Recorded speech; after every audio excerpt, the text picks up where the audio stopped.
అమరావతిలోని అసెంబ్లీ ప్రాంగణంలో ఆసక్తికరమైన పరిణామం చోటు చేసుకుంది. ఉప ముఖ్యమంత్రి పవన్ కళ్యాణ్ కారు ఎక్కేందుకు వస్తుండడం చూసి ఎదురుగా నిలబడ్డ వైసీపీ ఎమ్మెల్సీ బొత్స సత్యనారాయణ పవన్ కళ్యాణ్కు నమస్కారం పెట్టాడు. అనంతరం పవన్ కళ్యాణ్ బొత్స సత్యనారాయణను ఆలింగనం చేసుకున్నారు. ప్రస్తుతం ఈ వీడియో సోషల్ మీడియాలో విస్తృతంగా వైరల్ అవుతుంది. దీన్ని చూపిస్తూ త్వరలోనే బొత్స సత్యనారాయణ జనసేన పార్టీలో చేరబోతున్నారన్నట్లు ప్రచారం జరుగుతుంది. నాయకులు మీడియాలలో రకరకాల విమర్శలు చేసుకుంటారు ఒకరిపై ఒకరు.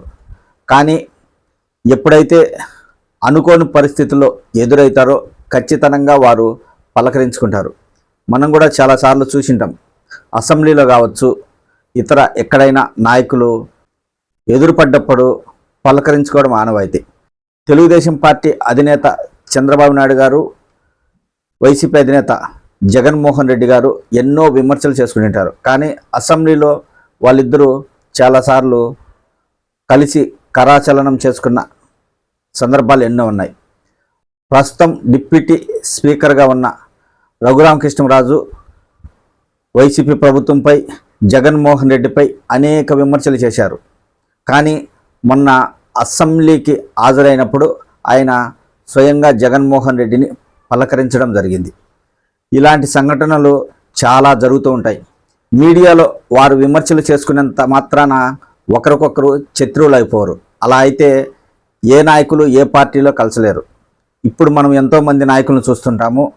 ప్రతిపక్షాలపై ఎన్నో విమర్శలు చేస్తుంటారు అధికార పక్ష నాయకులు. తర్వాత అధికారం పోయిన తర్వాత మళ్ళా అదే పార్టీ, మనం ఏ పార్టీని అయితే విమర్శించామో ఆ పార్టీ అధికారంలోకి రాగానే ఈ విమర్శలన్నీ మర్చిపోయి మళ్ళీ అదే పార్టీకి వెళ్తుంటారు. ఇవన్నీ రాజకీయాల్లో సహజం. ప్రస్తుతం పవన్ కళ్యాణ్ గారు డిప్యూటీ సీఎంగా ఉన్నారు. ఆయన ఎదురుగా కనిపించినప్పుడు ప్రతిపక్ష నాయకుడిగా బొత్స సత్యనారాయణ గారు పలకరించడం జరిగింది. ఇప్పుడైతే వైఎస్ఆర్ కాంగ్రెస్ పార్టీని వీడే పరిస్థితుల్లో బొత్స సత్యనారాయణ గారు అయితే లేరు. ఎందుకంటే ఇప్పుడు ఆయన శాసన మండలిలో ప్రతిపక్ష నేతగా ఉన్నారు.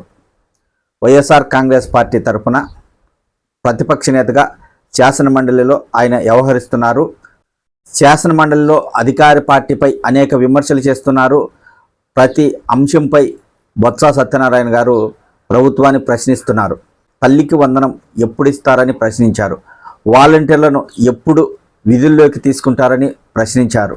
అన్నదాత సుఖీభవ ఎప్పుడు ఇస్తారు, మహిళలకు ఫ్రీ బస్సులు ఎప్పుడు ఏర్పాటు చేస్తారు, ఇలా ప్రభుత్వాన్ని శాసన మండలిలో బొత్స సత్యనారాయణ గారు ప్రశ్నిస్తున్నారు. వారిపై విమర్శలు చేస్తున్నారు.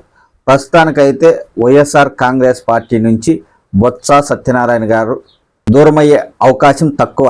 ఎందుకంటే భవిష్యత్తులో వైఎస్ఆర్ కాంగ్రెస్ పార్టీ ఇక రాదు అని వారికి ఏదైనా సమాచారం ఉంటే అప్పట్లో కావాలంటే జనసేన పార్టీకి వెళ్ళే అవకాశం ఉంటుంది. కానీ ప్రస్తుతం అయితే బొత్స సత్యనారాయణ గారు వైసీపీని వీడే ప్రసక్తి ఉండదు. ఇది ప్రచారంగా మాత్రమే ఉంటుంది. అంత అవసరం కూడా ఇప్పుడు ఆయనకు లేదు. శాసన మండలిలో బాగా ప్రతిపక్ష నేతగా ఉన్నారు. ప్రభుత్వాన్ని ప్రశ్నిస్తున్నారు.